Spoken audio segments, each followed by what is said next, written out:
Hello बच्चों, let's see the given question. The question says if the electric flux entering and leaving an enclosed surface respectively is phi1 and phi2, the electric charge inside the surface will be option A phi1 plus phi2 epsilon naught, option B phi2 minus phi1 epsilon naught, option C phi1 plus phi2 upon epsilon naught, option D phi2 minus phi1 upon epsilon naught. So for this question, the key concept we need to understand is the concept of Gauss law. So basically Gauss law एक alternative है to calculate the value of electric flux which is given by the expression Q enclosed upon the epsilon naught. That is the total flux is through an enclosed surface is given by the formula Q enclosed in that closed surface upon the permittivity of free space. अब in actual practice हम flux निकालते किस तरीके से that we also need to understand. Flux actually are the number of field lines passing normally through an area. तो हमका इसका जो एक्चुअल एक्सप्रेशन होता है वो होता है E bar dot D over integration over a closed surface. ठीक है. So and precisely just it is the integration E bar dot D over. ठीक है. Close surface we apply for Gauss law. अब यहाँ पे we can see from this situation हमें जो question में गिवन है उसके अकॉर्डिंगली अगर हमें चार्ज पता करना है inside the surface will be enclose surface है, तो that's why we will be making use of Gauss law over. ठीक है. अब एक्चुअली में क्या होगा तो हमें अगर समझना है तो इस तरीके से समझते हैं. लेट्स सपोज ये कोई हमारा सरफेस है, क्लोज्ड सरफेस, कोई भी एक क्यूब ले लेते हैं. लेट्स से ये क्यूब जो है एक हमारा क्लोज सरफेस है इस तरीके से. अब इसमें से let's suppose number of field lines कुछ तो पास हो रही होंगी. ठीक है. और ये कुछ बाहर निकल रही है इसमें से इस तरीके से. ठीक है.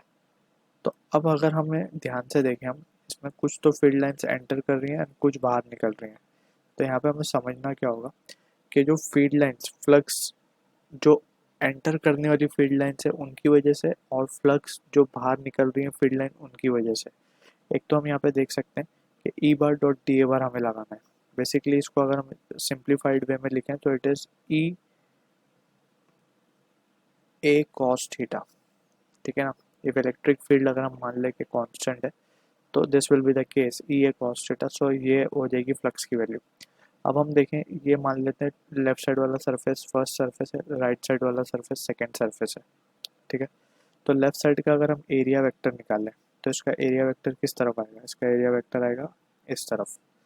सेकंड वाले का एरिया वेक्टर आएगा इस तरफ. ठीक है. ये आएगा A2 bar and this is A1 बार. ठीक है. अब हम देख सकते हैं फील्ड लाइंस का डायरेक्शन 1 के लिए टूवर्ड्स राइट है, फील्ड लाइन का डायरेक्शन टूवर्ड 2 के लिए टूवर्ड्स राइट है. ठीक है. बट यहाँ पे एरिया वेक्टर के डायरेक्शंस अपोजिट है. तो फॉर फर्स्ट केस अगर हम यहाँ पे उसको लिखें अब इस चीज़ को तो flux on first surface will be E A one and precisely A1 A2 same ही है तो ई ए कॉस 180 आएगा. तो यानी कि माइनस आ जाएगा ये. क्लियर. यानी कि जो फ्लक्स एंटर करता है वो नेगेटिव है.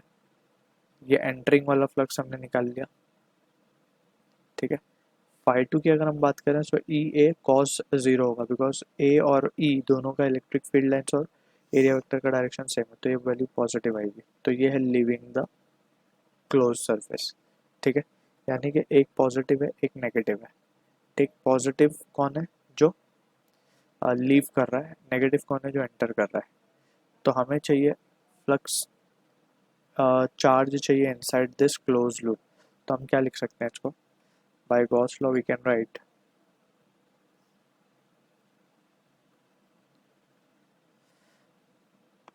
flux, that is total flux is Q enclosed upon the epsilon naught.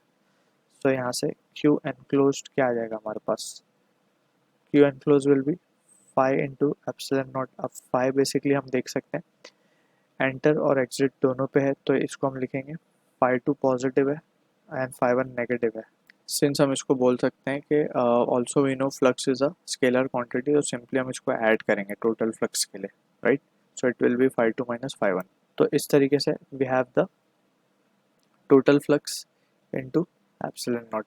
So this is the answer for the question जो कि मैच हो रहा है हमारा ऑप्शन बी के साथ. Right. So I hope you understood the solution. All the best.